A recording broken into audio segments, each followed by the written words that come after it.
네. 청취자분께서 보내주신 자료, 한국교회 공동체 회복을 위한 세대 통합 및 생애주기별 맞춤형 사역 전략 능구, 이걸 오늘 함께 깊이 파고 들어보겠습니다. 사실 저 이 주제 처음 봤을 때 세대 통합이라는 말이 좀 막연하게 들렸어요. 아, 그렇죠. 많이 쓰는 말인데 좀 뜬구름 잡는 것 같기도 하고. 네.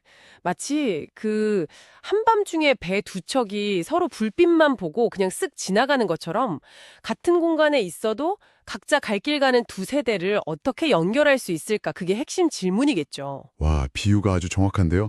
그 두 척의 배가요, 그냥 스쳐 지나가는 게 아니라 같은 항구를 향해서 함께 나아가는 하나의 선단이 되게 하는 것.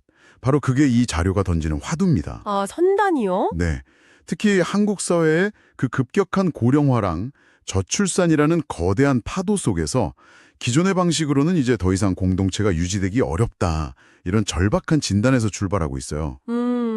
그러니까 어른이 청년한테 일방적으로 지혜를 물려주던 시대는 이제 끝났다는 거죠. 바로 그 지점에서 제가 무릎을 탁 치게 만든 개념이 딱 등장합니다. 바로 상호 멘토링이라는 아이디어인데요. 아, 상호 멘토링. 네. 우리는 보통 멘토링 하면 지식이나 경험이 이렇게 위에서 아래로 흐르는, 뭐랄까, 폭포처럼 생각하잖아요. 그렇죠. 수직적인 구조죠. 그런데 이 자료는 그걸 완전히 뒤집어서 서로의 필요를 채워주면서 순환하는 강물로 보자는 거예요. 청년이 가진 오늘의 기술, 그리고 장년이 가진 어제의 지혜가 서로를 채워주지 않으면 공동체 전체가 말라버릴 수 있다는 어떤 강력한 경고처럼 들리더라고요. 폭포에서 강물로. 그거 정말 멋진 표현이네요. 이게 패러다임의 전환이죠. 이 개념이 중요한 이유는요, 단순히 역할을 그냥 바꾸는 차원이 아니기 때문입니다. 아, 그런가요? 네, 서로가 서로에게 배울 게 있다는 사실을 인정하는 그 순간, 수직적이었던 관계가 수평적으로 재편성되는 거거든요. 권위가 아니라 존중이 관계의 기반이 되는 거죠. 이 철학적인 기반 없이는 어떤 화려한 프로그램을 도입해도 결국에는 모래 위에 성 쌓는 격이 될 수밖에 없다. 자료는 딱 이렇게 지적합니다. 그 철학을 구체적인 현실로 끌어오는 첫 번째 아이디어가 정말 신선했습니다. 인생 네컷 및 신앙 자서전 프로젝트요. 아, 네. 솔직히 처음엔 인생 네컷이라는 단어만 보고 요즘 유행 따라가는 좀 가벼운 이벤트인가 싶었거든요. 하하, 그럴 수 있죠. 근데 자료를 읽어보니까 그 안에 서사의 공유라는 훨씬 깊은 의도가 숨어 있더라고요. 이 서사가 왜 그렇게 세대 통합에 결정적인 역할을 하는 걸까요? 사람은 누구나 자기 이야기의 주인공이 되고 싶어 하니까요. 그렇죠. 특히 은퇴 같은 걸로 사회적 역할을 잃기 쉬운 장년층에게 어르신의 삶이 저희에게는 정말 귀한 역사입니다 라고 말해주는 것만큼 강력한 존중의 표현은 없겠죠. 아, 청년들이 인터뷰어가 돼서 어르신의 삶을 기록하고 그걸 영상이나 책으로 만들어 드릴 때 장년층은 자신의 삶이 잊히지 않고 공동체의 자산으로 남는다는 자부심을 느끼게 되는 겁니다. 자료에 따르면요, 이 과정이 사회적 상실감을 치유하는 효과까지 있다고 해요. 와. 반대로 청년 입장에서는 교과서에서 배우는 그런 딱딱한 교리가 아니라 한 사람의 인생을 통해서 증명된 살아있는 지혜를 얻게 되는군요. 맞습니다. 고난 속에서 어떻게 믿음을 지키셨어요? 같은 질문에 대한 답은 어떤 설교보다 더 깊은 울림을 줄 테니까요. 바로 그겁니다. 그리고 그 울림이 일방적인 게 아니라 쌍방향으로 작용해요. 쌍방향이요. 네, 청년들은 인터뷰를 통해서 나도 저런 어른이 되고 싶다는 롤모델을 발견하고 장년들은 또 청년들의 신선한 질문을 통해서 자신의 삶을 새로운 관점에서 돌아보게 되는 거죠. 이게 바로 서사가 가진 힘, 사람과 사람 사이의 심리적 거리를 단숨에 좁히는 힘입니다. 그렇게 장년층의 가치를 재발견했다면 이제는 또 청년층의 가치를 인정해줄 차례겠죠. 리버스 멘토링 아이디어가 바로 그 역할을 하더라고요.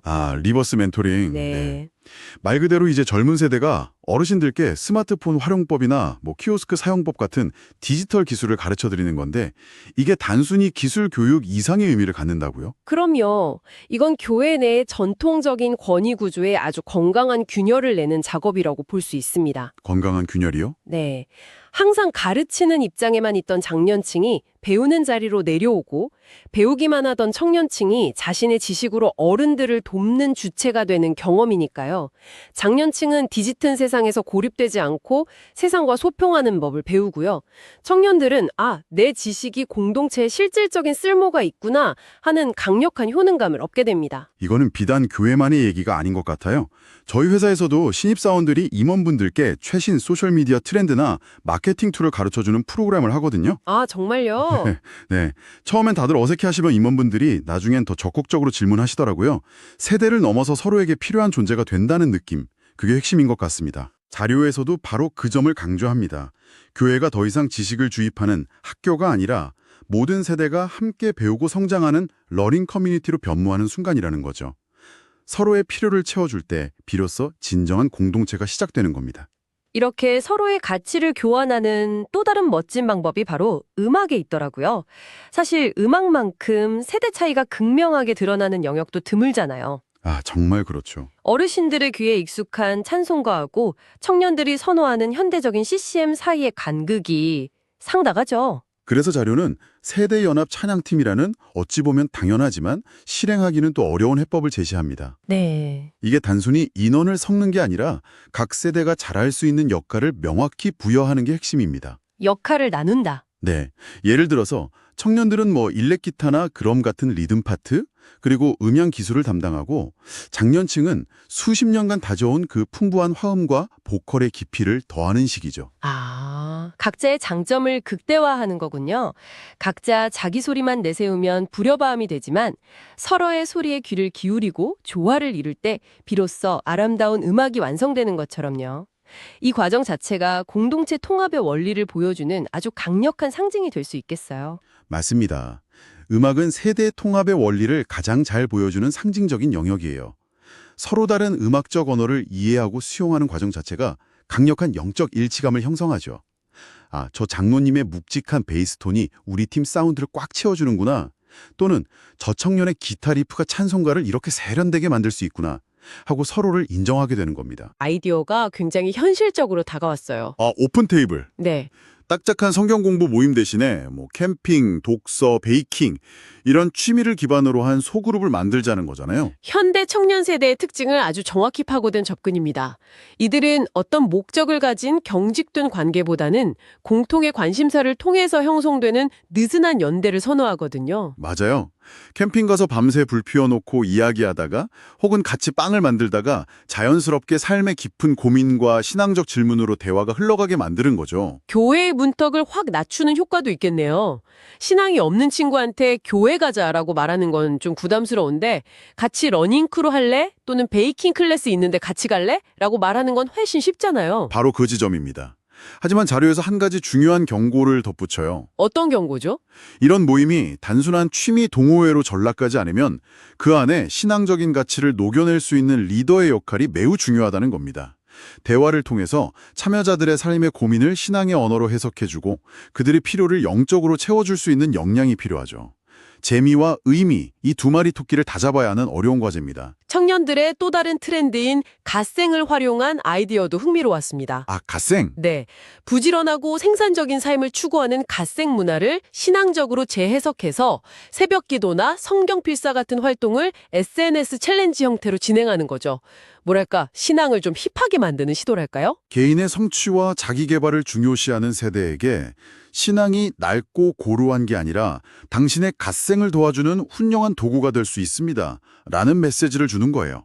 그리고 또 하나, 커리어 나이트라는 제안도 매우 중요하다고 봅니다. 커리어 나이트요? 네, 교회 내의 다양한 전문직 장년들과 청년들을 연결해서 진로나 직장 생활의 어려움에 대한 실질적인 조언을 구하게 하는 거죠. 저는 이 커리어 나이트라는 아이디어가 정말 중요하다고 느꼈어요. 많은 청년들이 신앙 따로 직장 생활 따로라는 이원론적인 삶 속에서 고민하는데 이걸 통합시켜줄 수 있는 인생의 선배가 교회 안에 있다는 사실만으로도 엄청난 위로와 힘이 될 것 같거든요. 그렇죠. 교회가 청년들의 어떤 추상적인 영혼 문제뿐만 아니라 그들의 먹고 사는 문제라는 실존적 고통에 함께하고 있다는 구체적인 증거가 되는 셈입니다. 이건 또 자신의 전문성을 후배들을 위해 사용하고 싶어하는 장년들에게도 새로운 사명의 장을 열어주는 그야말로 윈윈 전략이죠. 장년층을 위한 사역도 은퇴 후의 삶이라는 현실적인 고민에서 출발하더군요. 다시 봄 시니어 아카데미는 은퇴를 끝이 아닌 새로운 사명의 시작으로 재정의하는 프로그램인데요. 네, 핵심은 장년층이 가진 그 방대한 경험과 지혜, 그리고 시간을 공동체의 소중한 자산으로 재활용하는 선순환 구조를 만드는 겁니다. 선순환 구조요? 네, 단순히 재무관리나 건강관리 같은 교양 강좌에 그치는 게 아니에요. 자신의 삶을 신앙적으로 돌아보는 세미나를 통해서 이분들이 공동체의 어른이자 다음 세대를 돕는 조력자로서 자신의 정체성을 재확립하도록 돕는 거죠. 재능기부형 단기 선교라는 구체적인 예시도 인상 깊었어요. 평생 의료인으로, 교사로, 기술자로 살아온 분들이 자신의 전문성을 활용해서 봉사하는 것만큼 큰 보람을 느끼는 일도 없겠죠. 나도 아직 쓸모있는 사람이다. 내 능력이 누군가에게 도움이 되는구나. 이 감각이 은퇴 후 장년층에게 얼마나 중요한지 모릅니다. 자료는 바로 이 필요한 존재라는 느낌이 세대 통합의 가장 근본적인 동력이라고 여러 번 강조합니다. 억지로 만든 프로그램이 주는 기쁨은 일시적이지만 내가 공동체 안에서 존중받고 필요한 존재라고 느낄 때의 기쁨은 지속 가능하다는 거죠. 이 모든 좋은 아이디어들을 실제로 구현하려면 결국 디테일이 중요할 텐데요. 맞습니다. 자료에서 세대별 핵심 가치와 소통 방식을 분석한 표를 제시한 부분이 아주 현실적이었습니다. 예를 들어서 청년층 MZ세대는 의미와 재미를 중시하고 SNS로 소통하는 반면 장년층은 관계와 헌신을 중시하며 대면 모임을 선호한다는 분석이요. 바로 그 차이를 이해하는 게 모든 기획의 출발점입니다. 서로 다른 언어를 쓰고 있다는 사실을 인정해야 번영을 시도할 수 있으니까요. 아, 번역이요. 네. 청년들한테 교회를 위해 무조건 헌신하세요 라고 말하거나 장년들한테 이제부터 모든 공지는 인스타그램으로만 합니다 라고 강요하는 건 이건 소통을 포기하겠다는 선언과 같죠. 음악사역에 대한 조언도 그런 맥락에서 이해되더라고요. 단순히 성가대와 찬양팀을 합치는 게 아니라 그들의 음악적 문법이 다르다는 걸 인정하는 것에서 시작해야 한다는 거죠. 네, 자료는 이걸 음악적 번역 작업이 필요하다고 표현합니다. 예를 들면 모든 세대가 아는 찬송가의 그 웅장한 사성부화음, 멜로디는 그대로 살리되 그 아래에 현대적인 CCM의 리듬과 그루브를 입혀보는 시도 같은 거죠. 혹은 반대로 청년들이 좋아하는 CCM에 장년층이 선호하는 풍성한 코러스를 더해보는 식으로요.